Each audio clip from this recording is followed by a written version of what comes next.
the most interesting, complicated, and scrutinized Olympic Games. What are your thoughts on everything that's been going on? To Tokyo. Welcome back, everyone. And on this special edition, we're going to Tokyo 2020 for the Olympic Games, highlighting our community members. And this week, we have the special guest, the alumna extraordinaire from the Asper School of Business, two-time Olympian, Rhiannon Leier Blacher. Thank you so much for joining us today, Rhiannon. These Olympic Games, the most interesting, complicated, and scrutinized Olympic Games. What are your thoughts on everything that's been going on? Well, first, thank you for having me here, Wilfred. I'm excited to be part of this. As an Olympian, or as competing in a couple Olympics, I definitely follow everything leading up, not even just the year of, but leading up to it, being part of the sport of swimming, the swimmers coming up. And I also have had lots of contacts with Kelsey Wog over the past a few years.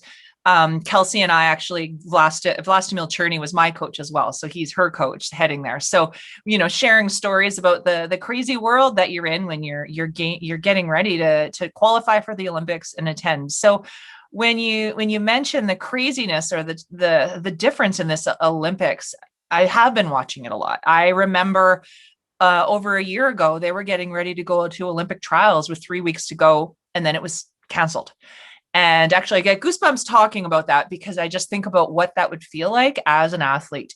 You're so geared up. Your entire year is, you talk about these things called macro cycles, and you're as an athlete, that on this day, you are going to need to be at your peak. And you think about that all year long. And then all of a sudden it's done.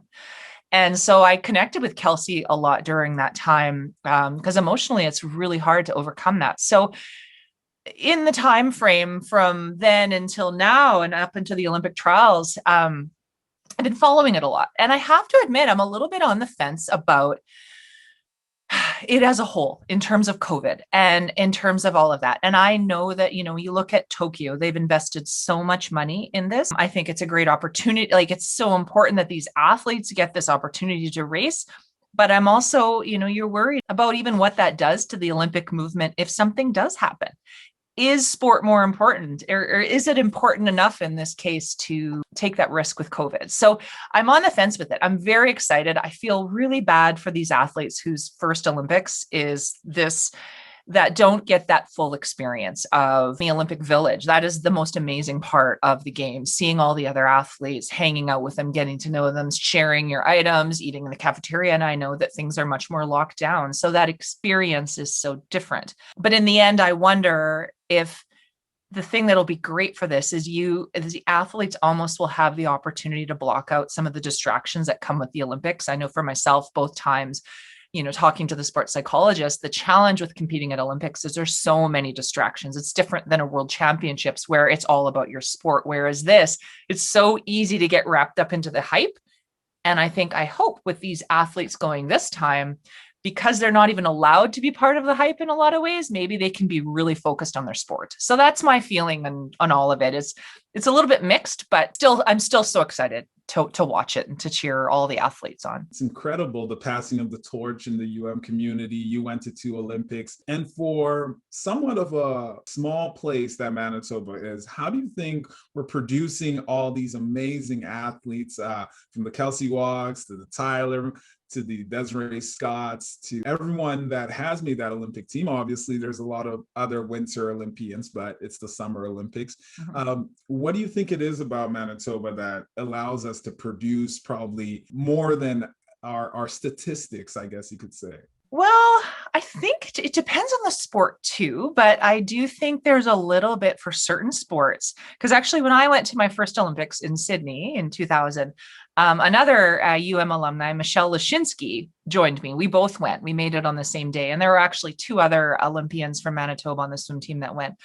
And I think, as you probably know, Wilfred, there's a little bit of this cycle of if you see someone else in your sport or that you're close to qualifying, you also think you can do it.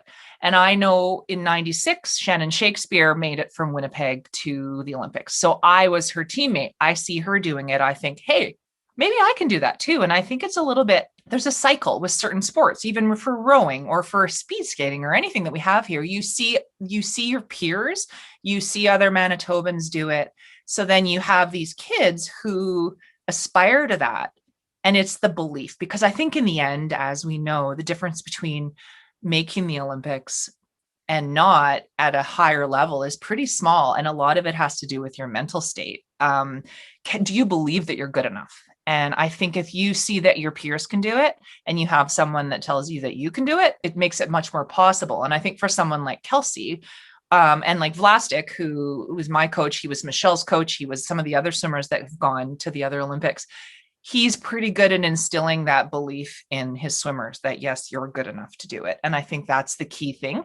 So in some of these sports that we're talking about, where we've had these Olympians, it's a combination of the environment, it's a combination of the coaching, and it's also these athletes seeing others in their province that they can aspire to also be like. So I think it helps that way. That's my feeling on it. I completely agree. And I think we do punch above our weight class, and I'm very proud of that. As we get prepared to watch and cheer on our athletes, can you walk us through a little bit about what that psyche is? You said the media press tour isn't going to be as intense, but for some of these athletes, I know as a track athlete, we don't get those big stadiums. We don't get all those fans. What is that transition going to be like? Do you think most athletes are going to be able to kind of fuel from within, or is an empty stadium going to be even more difficult than a full stadium?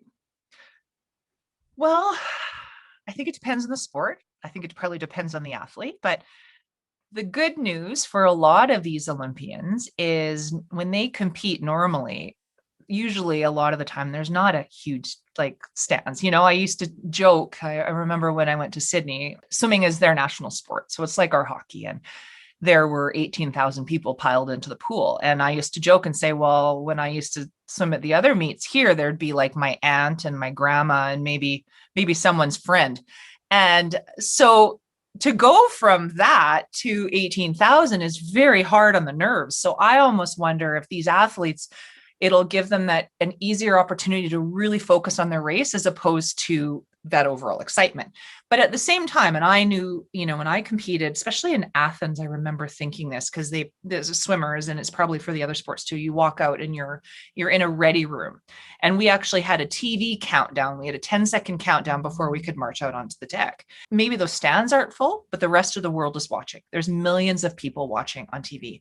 And as an athlete, if you stop to think about that, it is quite overwhelming. So yes, the actual building might not be as loud, but you still know that all over the world, everybody's watching. Canada's watching.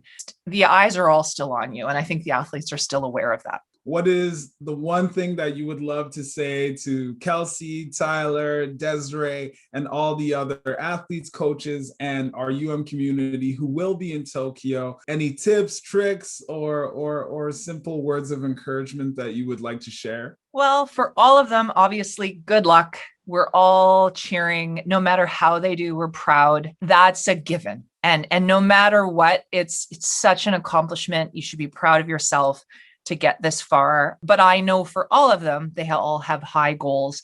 I think the biggest thing is to try to block out all the distractions, block out the fact that there's millions of people watching you on TV, and focus on the process and the tactics and the things that you already know. You're there for a reason. You're there because you've qualified. You're there because you're the best in Canada and probably one of the best in the world. Trust in that, believe in yourself. And I think that by focusing on what you already know how to do and what you did that got you there, that's where the success will come. That's fantastic.